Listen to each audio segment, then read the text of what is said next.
오늘 말씀은 제목이 심판이에요. 심판. 그리고 그 뒤에 붙은 이야기는 사실은 부제입니다. 세대를 위한 잔치는 부제예요. 그러면 심판이 세대를 위한 잔치겠죠. 보겠습니다. 싸움을 사실은 계속 이야기했어요. 어떤 싸움이었냐면 영적 전쟁이었습니다. 영적 전쟁에 대해서 계속 이야기를 했어요. 우리가 하고 있는 싸움도 영적 전쟁이에요. 여러분이 교회 와서 신앙생활하는 건 사실은 훈련받는 거예요. 훈련받고 여러분들이 준비돼서 그 다음에 어떻게 해야 돼요? 훈련소가 끝나면 이제 전쟁터로 가는 겁니다. 전쟁을 치르러 가는 건 어디로 가는 거예요? 여기서 싸우면 안 돼요. 그래서 여기서는 싸움의 현장이 아닙니다. 여기 훈련받는 데예요. 여러분의 삶의 현장으로 가야 돼요. 여러분이 살 부비고 사는 가족들과 그 다음에 또 어디가 있을까요? 학교, 직장 뭐 그런 데가 있겠죠. 그런 것들이 다 여러분들의 전쟁터인 거예요. 그럼 거기서 여러분들은 뭘 하면서 살아야 되는 거예요? 그리스도인으로서 살아야 되는 겁니다. 그리스도인으로서. 예수님이라면 어떻게 하셨을까? 이 상황에서 예수님은 어떤 선택을 하셨을까? 그걸 여러분들 고민해야 됩니다. 제가 그 생각을 하니까 부끄러운 경우가 너무 많더라고요. 저는 지금도 그래요. 막 화도 잘 내고. 근데 참 묘한 게요, 여러분. 왜 그런 소문이 나는지 모르겠습니다. 김가람 목사한테 혼 많이 났다고 그런 소문이 막 나 있어요.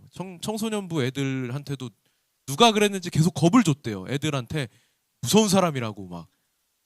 그래 제가 여러분 막 혼내는 사람입니까? 혼을 내야 맞죠. 사실은 잘못한 거 있으면 혼을 내는 게 맞지만 제가 노상 막 맨날 다니면서 막 화내고 혼내고 그런 사람인 것처럼 지금 돼 있어요. 어떻게 된 겁니까 이게? 저는 제가 그런 적이 없다고 지금까지 공식적으로 저한테 혼난 사람은 진짜 한두 명 정도밖에 없다고 저는 생각을 했는데 예. 제가 잘못된 건지 여튼 그렇습니다. 그래서 우리가 전쟁을 치르는 것은 사실은 여기서 하는 일이 아니고 여기서는 여러분들 잘 훈련을 받아야 되니까. 왜 그래요? 우리가 군인이라고 한번 생각을 해보자고요. 군인이 전쟁 준비가 제대로 안 돼 있으면 싸움터에 나갔을 때 죽어요. 그죠? 그래서 훈련을 할 때 더 혹독하게 하는 이유가 뭐냐면 훈련을 가급적이면 실전과 같이 아주 혹독하게 어쩌면 실전보다 더 힘들게 그렇게 해야 실제 전쟁터에 갔을 때 생존할 확률이 높아지잖아요. 그게 훈련의 목적이잖아요. 그죠? 그러니까 사실 여러분들이 전쟁터에 나가면 영적 전쟁의 현장으로 가면 어떤 일이 일어나냐면 여러분들보다 훨씬 지혜로운 사탄 마귀가 여러분들의 가장 연약한 점을 잘 알고 있고 여러분들이 뭐가 연약하고 뭘 건드렸을 때 여러분들이 무너지기 쉬운지를 잘 알고 있기 때문에 그 부분을 계속 건드린단 말이에요. 그럴 때 무너지지 않고 넘어지지 않고 여러분들에게 주어진 사명 뭐라 그랬죠 제가? 예수님이라면 어떻게 하실까를 생각하면서 그리스도인답게 사는 거예요. 예수님이라면 어떻게 하셨을까? 이 상황에서 예수님이라면 어떻게 하셨을까? 제가 그 생각을 하니까 제가 그 얘기하려고 그랬죠.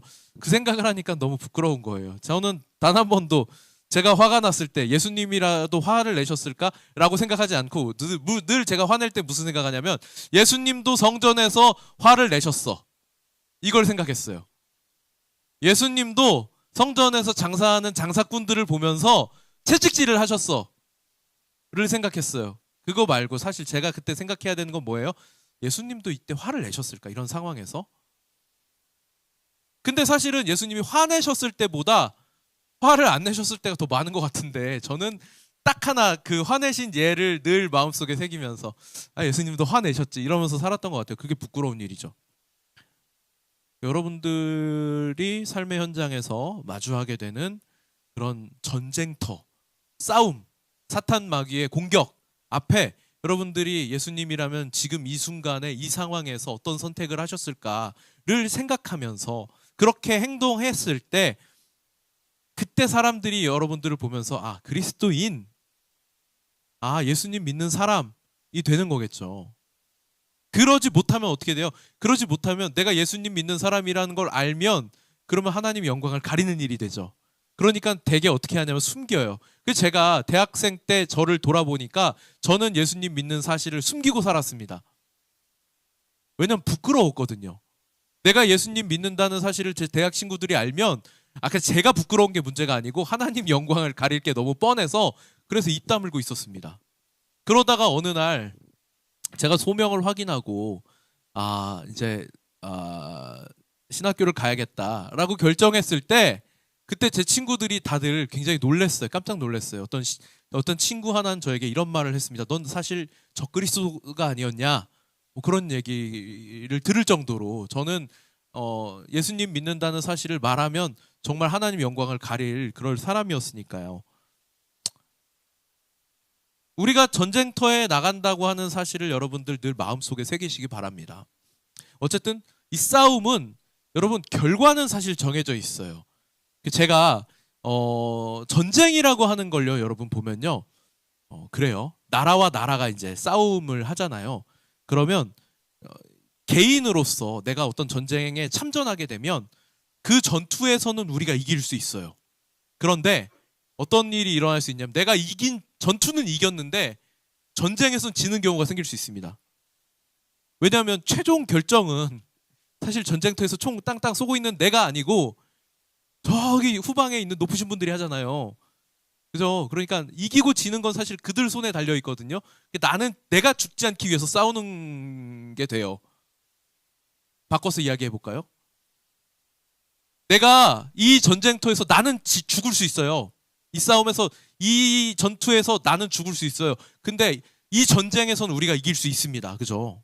수많은 우리 예전에 그 6.25 때 북한에서 쳐들어왔을 때 이 나라와 자유민주주의를 수호하기 위해서 수많은 우리 선배들이 어른들이 이렇게 전쟁을 치르셨어요. 그죠? 근데 많은 분들이 돌아가셨습니다. 그분들이 돌아가시면서 무슨 생각을 했냐면 내가 죽어도 그죠? 내가 죽어도 절대 이 싸움에서 지지 않을 것이다라고 하는 그런 어떤 신념 같은 걸 가지고서 싸우셨을 거란 말이에요. 그러니까 사실은 전투에선 지더라도 전쟁에선 이길 수도 있어요. 왜 이 얘기를 하냐면 여러분 그러니까 그렇게 생각할 수 있거든요. 아니 어차피 싸움의 결과는 명백하다라고 계속 얘기를 했으니까 우리가 알고 있잖아요. 하나님 편에 서면 우리 끝까지 최후의 승리가 우리한테 있다는 걸 우리가 알고 있단 말이에요. 그죠? 이 전쟁의 승리는 하나님에게 달려 있다는 걸 우리가 알아요. 그럼 무슨 생각을 하게 되냐면 어찌됐든 이길 건데 뭐 이렇게 생각을 할까 봐 그러는 겁니다. 문제는 뭐냐면 여러분은 질 수도 있다는 거예요. 여러분은 질 수도 있어요. 여러분이 치르는 전투에서 여러분은 질 수 있습니다. 사탄 마귀가 여러분들의 연약한 부분을 잘 알고 있어서 그걸 찌르면 우리가 난 전쟁에서 이긴다 그랬잖아. 예수님 승리한다고 하셨잖아. 그게 아니고 난 질 수 있다니까요. 내가 지더라도 예수님이 이기실 뿐인 거예요. 그게 그런 일이 일어날 수 있기 때문에 계속 반복해서 제가 말씀드린 겁니다. 싸움은 승리할 것을 우리가 이미 알고 있어요. 하나님은 전지전능하신 분, 모든 걸 다 알고 계시고 모든 걸 할 수 있는 분, 그런 분이라고 제가 말씀드렸습니다. 논리적으로 봤을 때 그래요. 모든 걸 다 알고 있는 분이, 모든 걸 하실 수 있는 분이 이 싸움은 내가 이겼다라고 하면 이긴 거예요. 끝이에요. 그죠? 그 선언 자체가 곧 성취라고 얘기했습니다. 그런데 우리 개개인은 그런 전쟁의 현장에서 질 수도 있어요. 패배할 수 있습니다. 그래서 여러분들 영적으로 무장이 잘 되어 있어야 한다라고 제가 말씀을 드리는 것이고, 여러분들 아무튼 어떤 일이 있더라도 끝까지 승리할 수 있기를 바랍니다. 여러분 삶의 현장에서 대적들을 만났을 때 늘 여러분 마음속으로 고민하셔야 돼요. 예수님이라면 어떤 선택을 하셨을까? 예수님께서 어떤 선택을 하셨을지 알려주세요 하고 여러분 지혜를 구해야 됩니다. 어쨌든 결과는 이미 나와 있는데 이 싸움을 이제 끝내고 이 승리를 이제 새들을 위한 잔치라고 말을 하는 거예요. 오늘 보니까 한 천사가 서서 공중에 나는 새를 향해서 자, 이제 다 와서 하나님께서 여시는 큰 잔치에 모여라. 새들을 불러요. 새들을 불러서 뭘 하게 하냐면 18절에 뭐라고 나와 있어요? 18절에 보니까 왕들의 살과 장군들의 살과 장사들의 살과 말들과 그것을 탄 자들의 살과 자유인들이나 종들이나 작은 자나 큰 자나 모든 자의 살을 먹으라. 살을 먹으라고요. 새들을 불러서 새들을 보고 야, 이거 다 너네 거야. 먹어. 한 거예요. 누구의? 여기 방금 얘기했던 왕들, 장군들, 장사들, 말을 탄 자들, 자유인, 종, 작은 자, 큰 자, 누구나 상관없이 하나님을 대적하는 자리에 서 있던 자들의 살을 먹으라는 거예요. 왜 그래요? 이게 왜 이런 거예요? 이거는 뭐냐면 여러분 구약 성경에 나와 있는 언약적 저주를 지금 소개하고 있는 거예요. 신명기를 보면요. 신명기 28장 26절인데 신명기 28장 26절 한번 볼까요? 내 시체가 공중의 모든 새와 땅의 짐승들의 밥이 될 것이나 그것들을 쫓아줄 자가 없을 것이다. 이걸 우리 고대 근동 지역에서는 뭐라고 이야기를 했냐면 저주를 받았다 그런 거예요. 저주를 받았다. 가장 비참한 죽음이 뭐냐?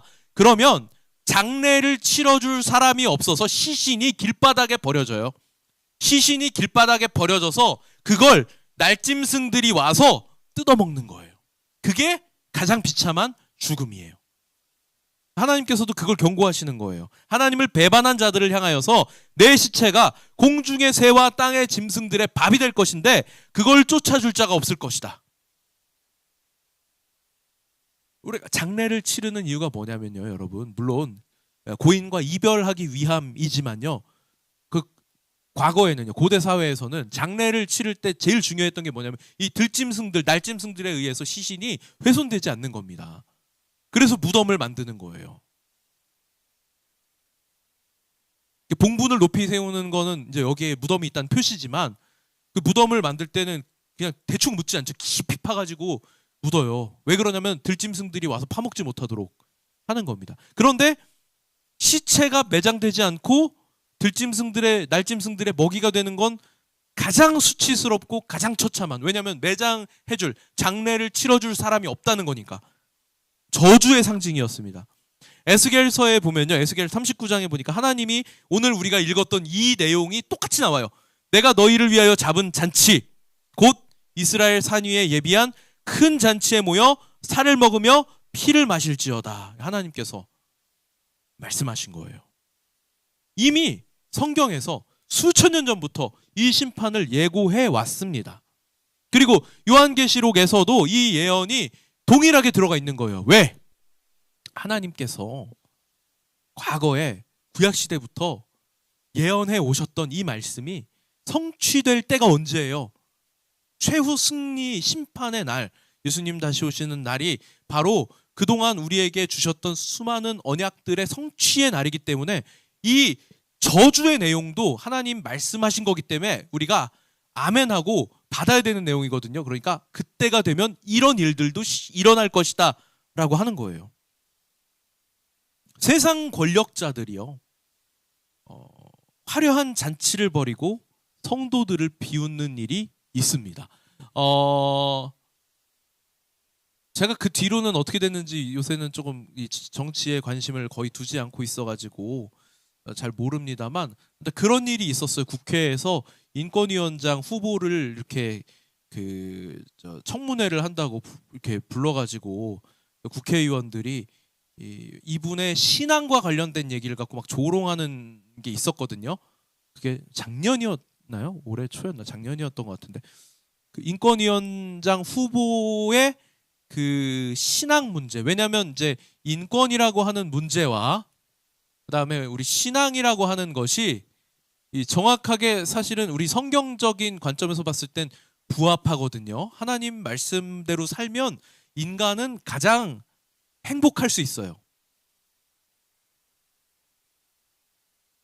그죠? 하나님 말씀대로 살 때 우리는 우리 스스로를 가장 존귀한 존재로 가꾸어 갈 수 있습니다. 왜요? 그게 왜 그런가요? 하나님이 하나님 형상으로 우리를 만드셨기 때문에 그렇죠. 인간이 하나님 형상으로 만들어졌기 때문에 존귀하다라고 하는 것이 근대 인권 사상의 기초예요. 저하고 이제 오랫동안 우리 같이 신앙생활 해온 우리 청년들은 이제 대충 알죠? 이제 결을 포스트 모더니즘과 네? 알죠? 그런데 이 인권 사상이 오염됐어요. 어떻게 오염된 거예요? 유물론에 의해서 오염이 됐습니다. 지금 인권 얘기하는 사람들은 유물론자들이에요. 유물론자들이 인권을 얘기합니다. 그 사람들에게 인권은 뭐예요? 수단이에요. 무슨 수단? 혁명의 수단이에요. 그래서 이 기독교인이 인권을 이야기하면 못마땅해요. 못마땅합니다. 기독교인이 인권을 얘기할 때 가장 여러분 핵심이 되는 주제들이 있는데 생명과 관련된 이야기를 할 수밖에 없어요. 생명. 어떤 생명? 태아. 그리고 여러분 우리 인권에 대해서 이야기할 때 우리가 정말 중요하게 다룰 수밖에 없는 주제가 있습니다. 뭐예요? 성. 학교에서 이제 막 가르친다고 하죠. 지금 또 가르친다고 시작을 했습니다. 슬슬 얘기가 나오기 시작했어요. 뭐 남자가 남자 좋아하는 거 자연스러운 일이라고, 여자가 여자를 사랑하는 일은 아주 자연스러운 일이라고 이거 가르치기 또 시작을 했습니다. 고개를 슬슬 또 들고 있어요. 어떻게 다 쳐부셔버릴지 모르겠습니다. 지금 그런 일들이 일어나고 있어요. 뭐 하는 거예요? 그거 다 예전에 우리 수련회 때도 얘기하고 많이 얘기했었죠. 성혁명 하는 겁니다. 성혁명. 하나님이 창조하신 질서를 깨버리는 것이 그들의 목적이에요. 그런 얘기들을 그 국회의원들이 앉아가지고 인권위원장 후보한테 계속 질문하는 거예요. 당신 뭐 신앙 갖고 얘기하냐고, 왜 자꾸 목사냐고 막 조롱을 하는 겁니다. 조롱. 권세자들이 그리스도인을 불러놓고 앉혀놓고 조롱을 하는 일이 공개적으로 여러분 유튜브 찾아보면 나와요. 지금도 안 없어져 있습니다. 그대로 올라가 있어요. 종교의 자유가 있는 나라잖아요. 우리나라는 종교의 자유가 있는 나라인데 내가 인권위원장을 하면서, 그러니까 김가람 목사 같은 사람이 인권위원장 되지도 않겠지만 후보가 되면 가서 저도 국회 가면 또 조롱을 받겠죠. 그러면 조롱받는 게 무서운 일은 아닙니다. 왜냐하면 우리가 알잖아요. 최후 승리가 우리에게 있다는 걸 알아요. 그 조롱했던 세상 권세자들이 자기들이 마치 이긴 것처럼 화려한 잔치를 벌이지만 실제로는 어때요? 이들이 바로 새들에 뜯어먹힐 하나님이 만드실 잔치에 식탁에 올라갈 음식물들이라고요. 그런 이야기를 하는 겁니다. 여러분 이런 표현이요 굉장히 거칠게 들릴 수 있겠지만요. 그러나 제가 하나님의 심판이 얼마나 무서운지를 있는 그대로 전하기 위해서 최대한 가감하지 않고 그대로 표현을 하는 겁니다. 하나님의 심판의 식탁에 제물로 올라가는 거예요. 기독교인들을 조롱했던 사람들은 정의를 호도하고 진리를 가리고 하나님이 세우신 질서를 무너뜨리려고 했던 자들은 결국 다 심판받게 되어 있다고 하는 겁니다. 그래서 우리가 앞에서 뭘 봤냐면 신실하게 인내해온 교회가 그리스도의 신부가 되어서 어린 양의 혼인잔치에 참여했다 그랬어요. 그 어린 양의 혼인잔치는 어때요? 영광스러운 자리였어요. 어린 양의 혼인잔치에 참여하는 것은 감격의 자리라고 했어요. 그러니까 똑같은 잔치인데 한쪽은 영광스럽고 감격스러운 자리라면 한쪽은 어때요? 한쪽은 아주 비참하고 저주받은 그런 자리라고 하는 겁니다. 그걸 지금 대비시켜서 보여주고 있는 거예요. 저는 여러분 진리의 문제 앞에서 때로는요 우리 애매할 때 있잖아요. 막 어떻게 생각해야 될지 모르겠고 막 설명이 잘 안 되는 그런 문제들을 막 마주할 때가 있잖아요. 여러분 쉽게 생각해도 돼요. 그럴 땐 흑백 논리로 생각해도 됩니다. 자, 어린 양의 혼인 잔치에 참여할 것인가? 아니면 새들을 위한 잔치에 제물이 될 것인가? 쉽잖아요.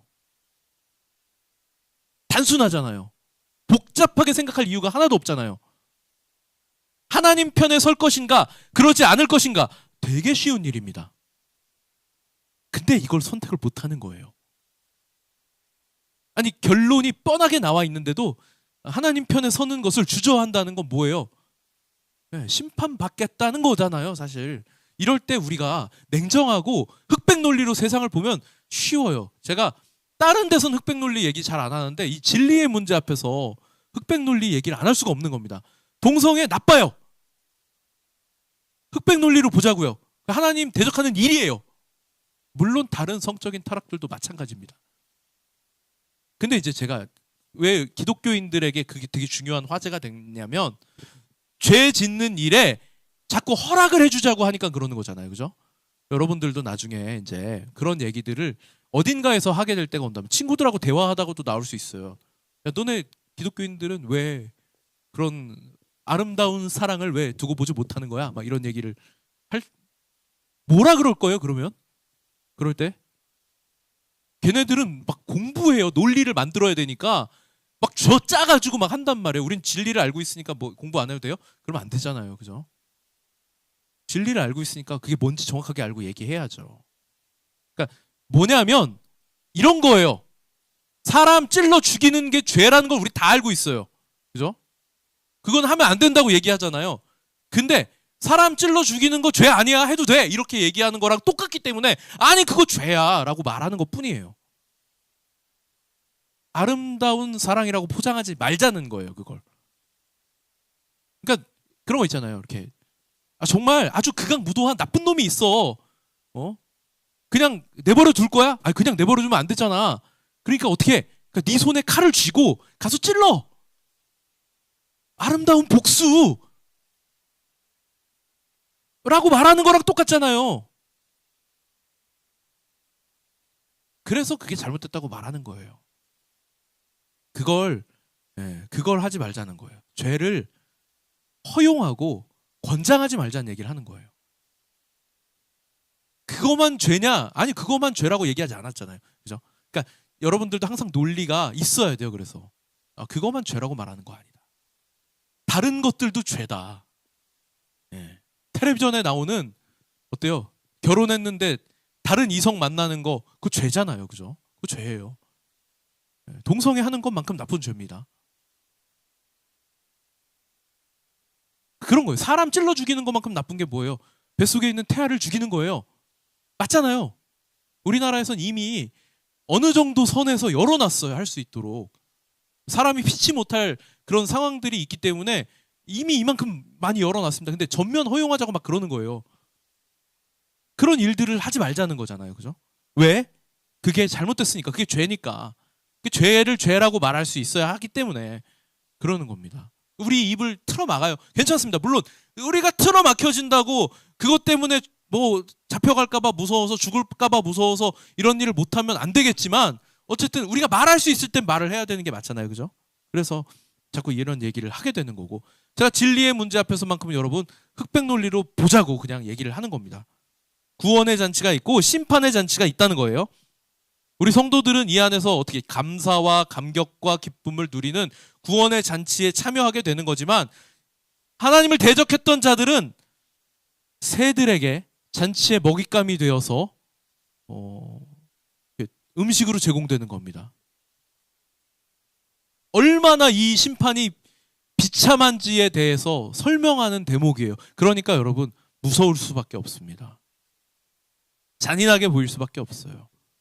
그리고 이 싸움의 본격적인 모습이 묘사되는데요.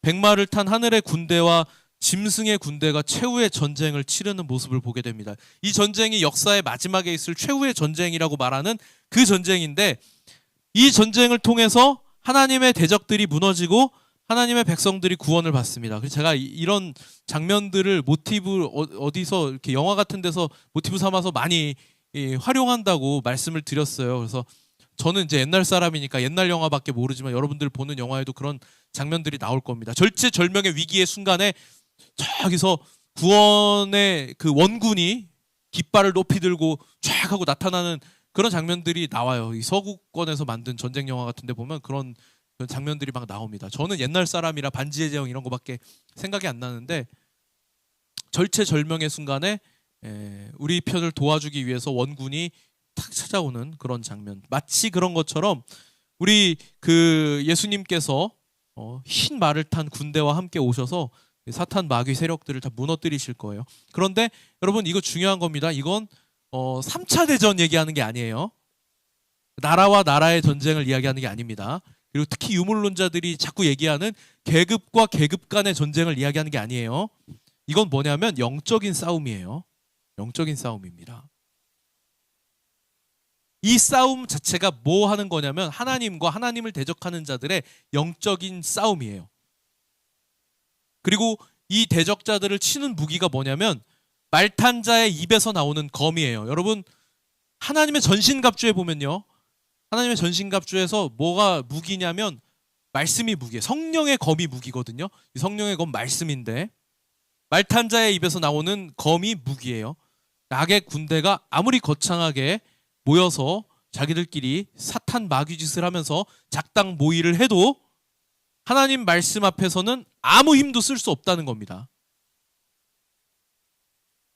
있어요. 지금도 대적하는 사람들이 모여서 어떤 그 사탄 마귀의 계략을 막 펼치려고 할 수 있습니다. 여러분, 우리가 늘 평안함 가운데 있기 때문에 잘 느끼지 못하지만 지금도 우리 하나님의 사람들을 어떻게든 괴롭게 만들고 우리가 진리를 지키는 일을 포기하게 하려고 사탄 마귀의 하수인들이 지금도 막 그 작당 모의 하고 있을 수 있어요. 가능성이 있습니다. 어떤 계략을 사용하더라도 전 두렵지 않아요. 저는 두렵지 않습니다. 이번에 우리 교역자 워크숍 갔을 때도 그런 같이 교역자들 나눔하는 중에 그런 이야기를 했어요. 전 무서운 건 없습니다. 그러면 뭐가 문제냐면 저는 짜증이 나요. 이 사탄 마귀가 저지르는 짓을 보면 짜증이 납니다. 화가 나요. 화가 나는 게 싫어요. 화를 내지 않고 싶어요. 여러분들 그런 거 있죠. 그러니까 이게 뭐냐면 내가 풀 수 있는 문제예요. 수학을 예로 들면 2차 방정식 정도는 여러분 이제 우리 정도 수준이면 다 풀잖아요. 그죠? 근데 2차 방정식을 한 500개 풀어야 되는 거예요. 제한 시간 한 2시간 주고 500개 풀으라고 하는 겁니다. 그럼 막 짜증이 나잖아요. 이걸 언제 다 풀어? 왜 풀어야 돼? 이런 생각을 하는 거예요. 그런 느낌이에요. 저는 그냥 이 사탄 마귀의 쓸데없는 계략들을 보면 그런 생각이 들어요. 그래서 짜증이 나요. 무섭지 않습니다. 왜? 우리 예수님이 이기실 거니까. 이기셨으니까. 나도 이길 거니까. 그분이 나와 함께 싸우시겠다고 하셨으니까. 나에게는 말씀의 검이 있으니까 나는 이길 수 있어. 근데 짜증이 나죠. 귀찮죠. 내 발목을 붙잡으려고 하는 이 사탄 마귀 세력 때문에 내가 가야 할 걸음을 못 가는 게 싫을 뿐입니다. 지는 건 두렵지 않아요. 지지 않을 거니까. 올해 그런 일들이 많았어요. 유독 많았던 것 같아요. 그리고 저는 사실은 제가 목사가 되고 나서 저도 예전에 이제 저도 청년이던 시절이 있었고 그런 권면해 주시는 그 목사님들도 계셨거든요. 그래서 영적인 얘기, 특히 영적 전쟁 뭐 이런 말씀하시면 약간 좀 저런 말씀하셔 막 이런 생각을 했거든요. 저도. 근데 제가 막상 목사가 돼 보니까 보여요. 이건 지금 영적인 싸움이구나. 그러니까 우리의 마음에 서운함이 찾아오는 게 뭐예요? 그게 영적인 문제인 거예요. 교회 안에서 누군가 때문에 내가 마음이 막 시무룩해지고 때로는 막 누구랑 같이 있고 싶어지지 않고 저 친구가 밉기도 하고 이거 뭐예요? 이거 영적인 문제예요. 사실은 뭐냐면 우리가 주 안에서 하나 되지 못하도록 우리의 마음을 연약하게 만드는 이 사탄 마귀의 계략인 경우가 매우 많습니다. 그래서 제가 영적인 싸움이니까 기도하면서 이겨내야 된다 이렇게 말을 하거든요. 그러면 이제 약간 여러분 듣는 입장에서는 그렇죠. 목사님 맨날 뭐 얘기만 하면 기도하라 그러고 실제적인 해결책을 갖고 오라고 눈앞에서 저걸 없애주든가 이렇게 생각할 수도 있지만 저도 옛날에 그런 생각을 했기 때문에 이런 얘기 하는 거예요. 근데 목사님들이 왜 그런 말씀을 하셨는지 이제는 알겠다. 그런 걸 알았어요. 느꼈어요. 근데 문제는 뭐냐면 저도 알면서 당해요. 막 여러분들을 볼 때 이런 이제 사탄 마귀가 우리 청년부 안에서 이런 식으로 역사를 하겠구나 느껴요. 느끼는데 아는데 기도하다가 당해요. 그러면 제가 막 발목 붙잡히고 그러면 이게 지금 마귀가 내 사역을 못하도록 나를 막고 있구나 이런 생각을 해야 되는데 막 하기 싫어지고 막 지치게 되고 의욕이 막 점점 사라지고 도망갈까 막 이런 생각을 하게 된단 말이에요. 저를 위해서 기도 많이 해주셔야 돼요. 진짜 여러분 우리 교회 담임 목사님을 위해서 기도 많이 해주셔야 되고요. 저를 위해서 기도 많이 해주셔야 됩니다. 사탄 마귀는 아무튼 교회를 흔들고 싶을 때 제일 먼저 시도하는 게 뭐예요? 리더를 건드린다 그랬어요. 그죠? 리더를 건드린다고. 청년부 흔들고 싶은 김가람 목사를 흔들어 놓으면 청년부가 아무것도 못합니다. 동선교회를 흔들고 싶을 때 어떻게 해요? 그럼 우리 담임 목사님 건드려서 담임 목사님 막 흔들면 그러면 우리 교회 아무것도 못해요. 이게 현실이에요. 이게 사탄 마귀의 전쟁의 방식입니다. 그러니까 여러분 리더를 위해서 기도 많이 해주셔야 되는 거예요. 우리가 지금까지 여러분 계속해서 공부하고 암송하고 제가 여러분 말씀에 대해서 계속해서 이야기하는 이유가 뭐예요? 이게 우리에게 유일한 무기이기 때문에 그렇습니다. 사탄 마귀가 우리를 공격할 때 우리가 그것을 막아낼 수 있는 수단, 하나님의 전신갑주 이야기하면 막 쫙 나오잖아요. 뭐 의의 호심경, 뭐 믿음의 투구, 뭐 이런 얘기 나오는데 무기는 딱 하나밖에 없어요. 말씀의 검이에요.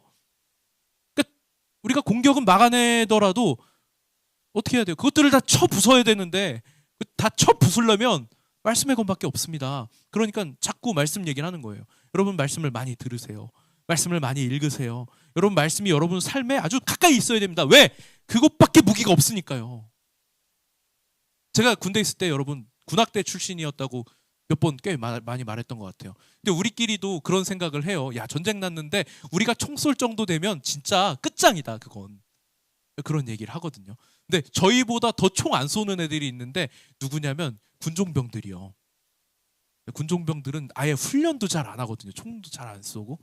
근데 이제 기독교 목사님들 경우엔 그런 경우가 잘 없는데 요새는 제가 보니까 요원들이 조금 있어갖고. 근데 저 천주교 성당 가면 거기 군종장교님들은 대부분 다 병사 생활을 하고 그리고 오세요. 총을 잘 쏴요. 그러니까 자기 군종병들은 전제 유사시에는 얘네들이 내 호위를 해줘야 되는데 얘네들보다 내가 총을 더 잘 쏴 이런 생각들을 갖고 계시더라고요. 전쟁이 났어요. 여러분을 지켜줄 수 있는 수단이 여러분 총 한 자루밖에 없으면 그거 얼마나 소중하게 느끼겠냐고요. 그죠? 네? 그거 혹시라도 누가 뺏어갈까봐 막 꽁꽁 막 싸매고 있을 거 아니에요. 말씀이 그래요. 말씀 그거 하나밖에 없어요. 우리한테는. 네. 적들의 공격을 물리칠 수 있는 유일한 무기가 말씀인데 여러분 그걸 우리가 가벼이 여기면 안 된다고요. 소중하게 여겨야 된다고요. 세상을 심판할 최고의 권세이고 유일한 무기라고 하는 사실을 여러분 기억하셔야 됩니다. 그리고 마지막에 짐승과 거짓 선지자가 산채로 유황불 붙는 못에 던져진다 그래요.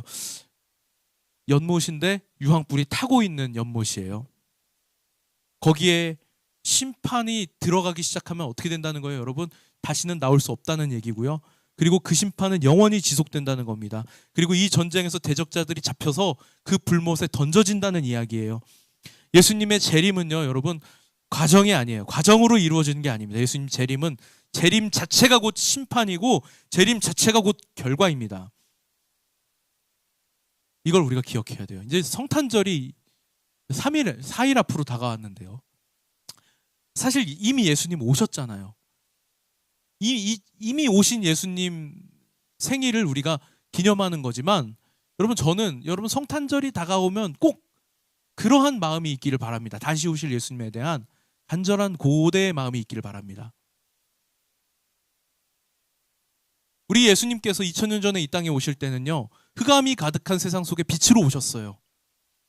그때는 말씀의 민족이었던 이 이스라엘 사람들 말고는 다 흑암 가운데 놓여 있었습니다. 하나님에 대해서 알지 못했잖아요. 그런데 그 예수님 빛으로 오신 예수님 덕분에 이제 온 세상이 그 빛을 볼 수 있게 됐어요. 그리고 이제 심판으로 다시 오실 예수님은 보세요. 온 세상이 그 빛을 보고 하나님께로 나와야 함에도 불구하고 하나님을 대적하는 이들을 심판하시기 위해서 오실 겁니다. 그리고 이제 그런 얘기하는 사람들이 있어요. 이미 오신 예수님 그리고 그 예수님이 다시 오시면 그걸로 심판은 끝인데 자기가 재림 예수예요. 그런 사람들이 있어요. 자기가 재림 예수인데 아직 때가 안 찬 거예요. 알아요? 그런 이단들이 있는 거 저 가평에 많더라고요 보니까. S천지 막 이런데. 재림 예수가 있어요 거기에. 근데 보혜사죠 거기는 보혜사.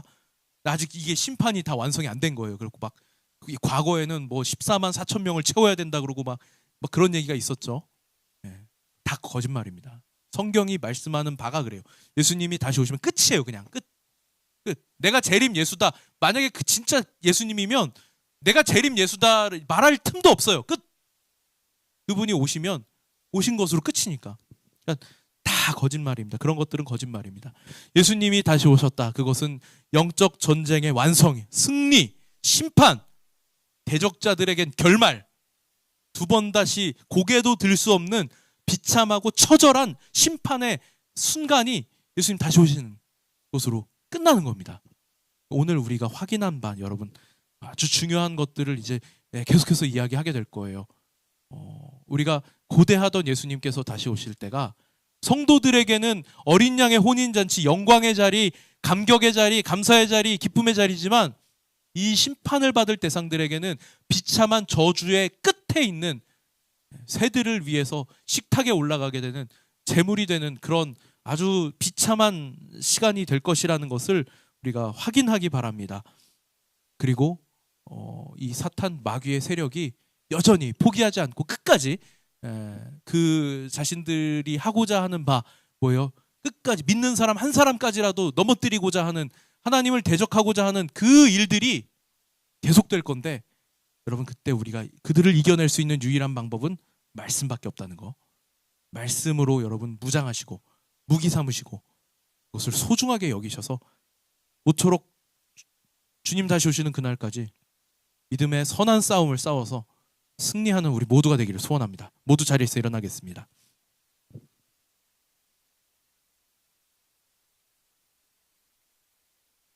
역사를 알면 사람이 지혜로워질 수 있습니다. 왜 그러냐면 역사는 계속 반복되거든요.